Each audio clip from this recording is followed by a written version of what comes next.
Naam, Tundu Lissu ameililia mahakama kumpatia haki. Tundu Lissu anadai kuwa kwa karibu robo karne amekuwa akionewa pasi na makosa. Vilevile Tundu Lissu amefichua kuteswa gerezani ilhali wenye makosa wanatembea huru.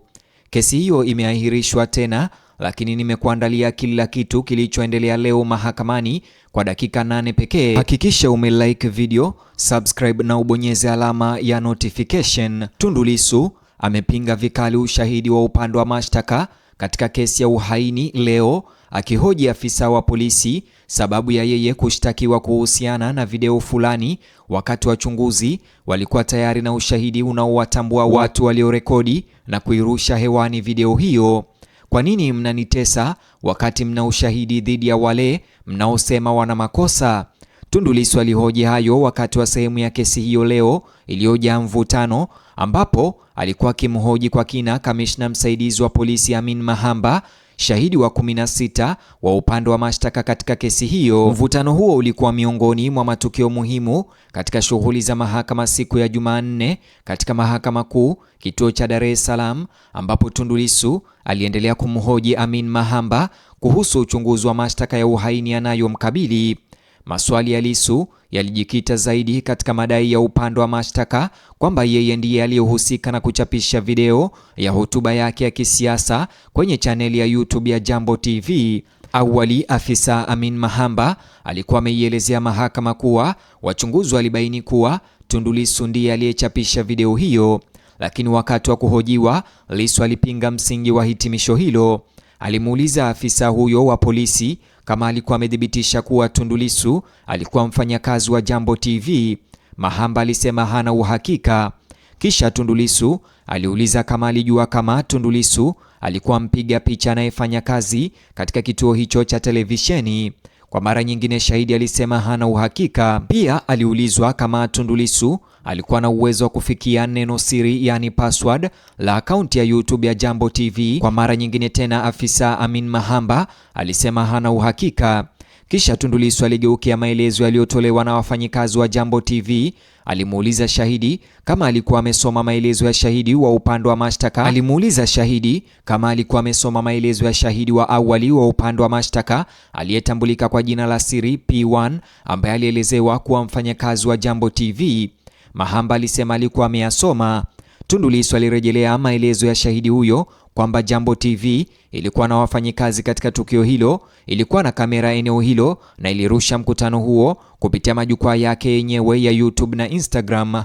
Mjadala huo, mtazamaji, uliangazia hoja mojawapo kuu ya upande wa utetezi kwamba upande wa mashtaka lazima udhibitishe uhusiano wa moja kwa moja kati ya Tundu Lissu na kitendo kinachodaiwa cha kuchapisha video hiyo ya Tundu Lissu inayodaiwa kutangaza vurugu pamoja na uasi kwa nchi, badala ya kutegemea tu ukweli kwamba video hiyo ilionekana kwenye majukwaa ya mtandaoni ya Jambo TV.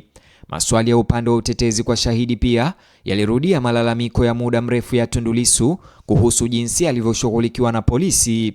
Wakati fulani Tundu Lissu alizungumzia historia yake ya migogoro na polisi na kuiambia mahakama kuwa amekuwa akifanywa vitendo alivyovielezea kama unyanyasaji na polisi kwa karibu robo karne.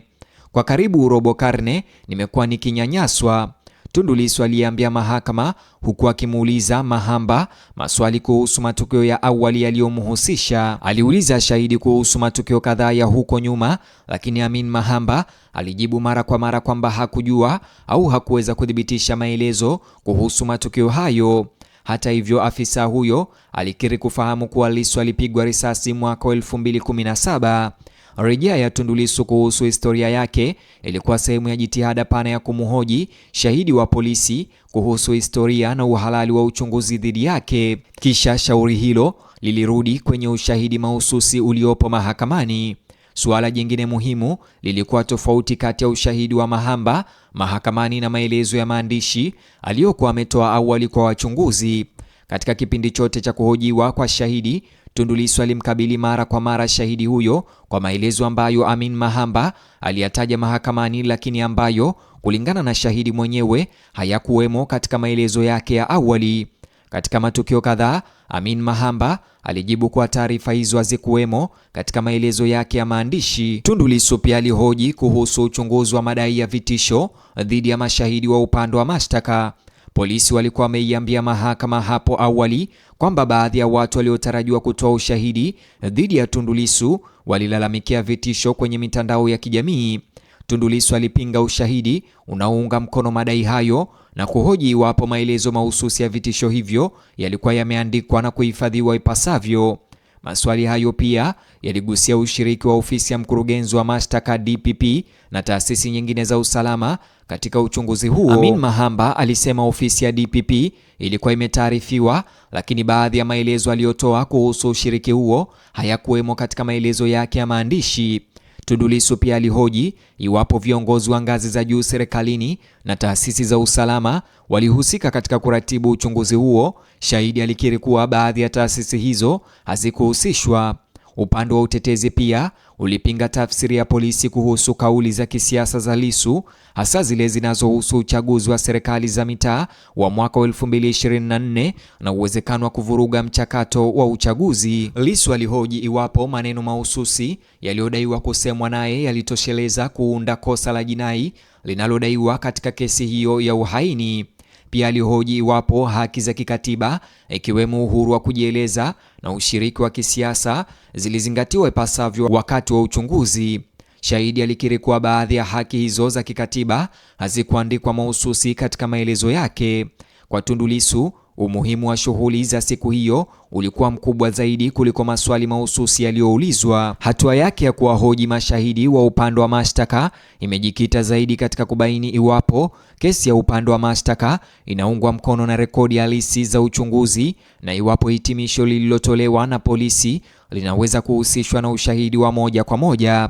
Video ya Jambo TV bado ni moja ya hoja kuu zenye utata.